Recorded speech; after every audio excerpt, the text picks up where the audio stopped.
Olá, queridos, graça e paz a todos.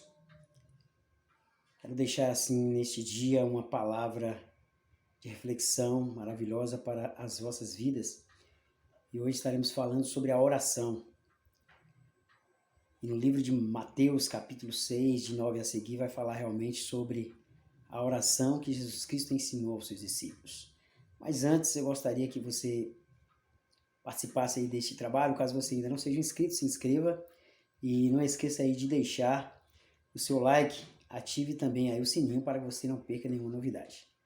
Mateus 6, de 9 a 15, conta que Jesus Cristo está orando em determinado lugar e quando terminou a sua oração, os discípulos chegou para Jesus Cristo e disse: João ensinou seus discípulos a orar. Então, Senhor, ensina-nos também a orar. Os discípulos estavam querendo aprender a oração. Eles estavam pedindo para Jesus Cristo ensinar-lhes a orar. Mas, na verdade, quando eles pediram isso para Cristo, eles ainda não tinham a ideia de quem realmente Jesus Cristo era. Eles achavam que Jesus Cristo era um rabino. E por ser um rabino, o rabino tinha realmente uma intimidade grande com Deus. E quando eles oravam, realmente na oração eles sabiam que o que eles pensavam, o que a pessoa pensava a respeito de Deus. A oração realmente identifica o que a pessoa pensa a respeito de Deus, o que a pessoa pensa a respeito de si e o que a pessoa pensa a respeito dos outros mesmos. Então a oração realmente é uma parte importantíssima que vai realmente estar estabelecendo assim um diálogo, uma comunicação direta entre o orador e a pessoa com quem ele fala. Então os discípulos sentiram-se a necessidade de aprender a orar. Então a gente aprende aqui nesse texto que a oração realmente é algo importantíssimo, indispensável, que as pessoas precisam aprender a cada dia a orar. Mas como assim aprender a orar? Já que orar realmente é apenas uma comunicação em que você abre o seu coração e fala direto para com Deus. É porque, na verdade, existia naquela época, existe até hoje, muitas pessoas religiosas que às vezes oravam sempre as mesmas coisas e falavam palavras que eram vãs, repetitivas. Ou seja, sempre repetindo as mesmas coisas, como se Deus realmente não tivesse um ouvido sensível para ouvir e entender o que a pessoa estava pedindo, o que a pessoa estava orando. Por isso foi até repreendido por Cristo, quando ele disse nas suas palavras, não oreis de vãs repetições. E quando Jesus Cristo disse isso, ele diz, olha, quando fores orar, entra no teu quarto, entra no teu aposento aí, e fale em secreto, porque aquele que está em secreto vai realmente te ouvir.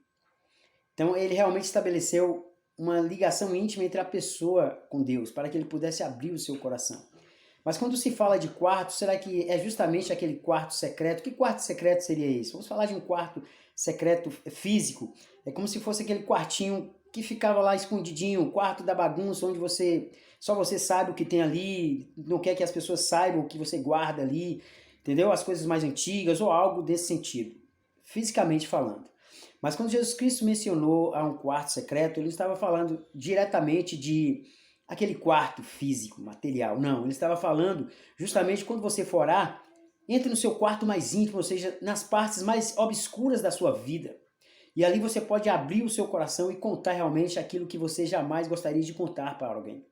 Conte para Deus, porque Ele realmente vai te ouvir, porque aquele que está em secreto, Ele vai te ouvir e vai realmente atender às vossas necessidades.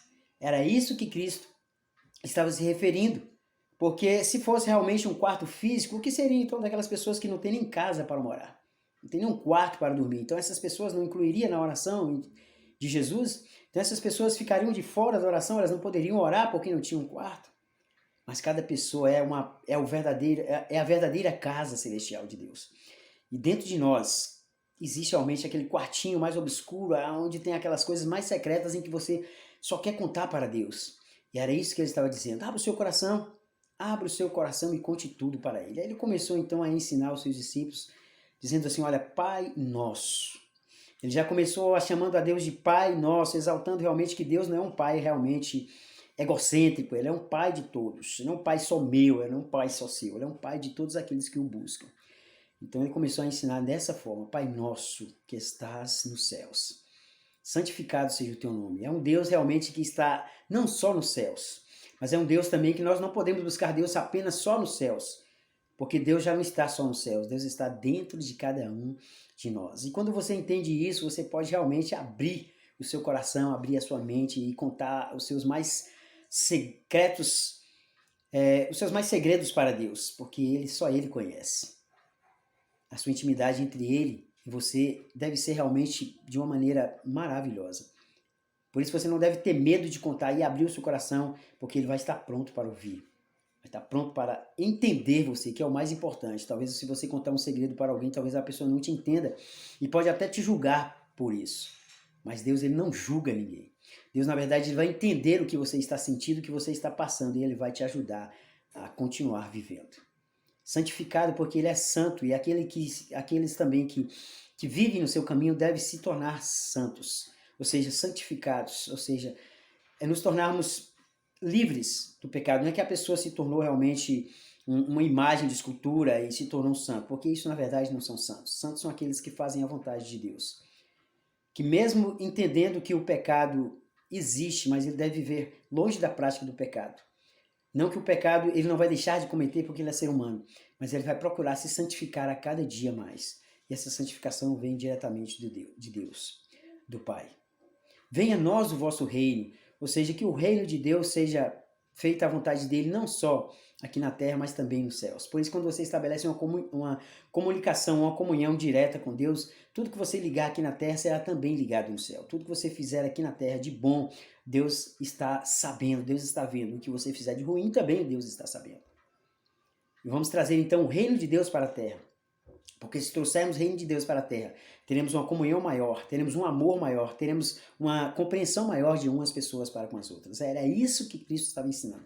Traga o reino de Deus para a terra, ou seja, para dentro de si. Porque o reino de Deus já está dentro de nós. Por isso que em uma de suas palavras diz, olha, mas buscai primeiro o reino de Deus e a sua justiça. E as demais coisas Deus vai acrescentando.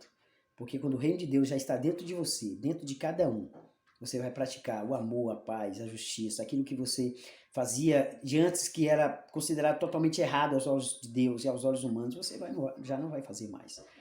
Porque você vai praticar a justiça.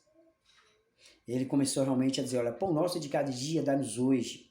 Temos que pedir a cada dia a Deus. Por mais que você tenha ou por mais que você não tenha, você tem que pedir.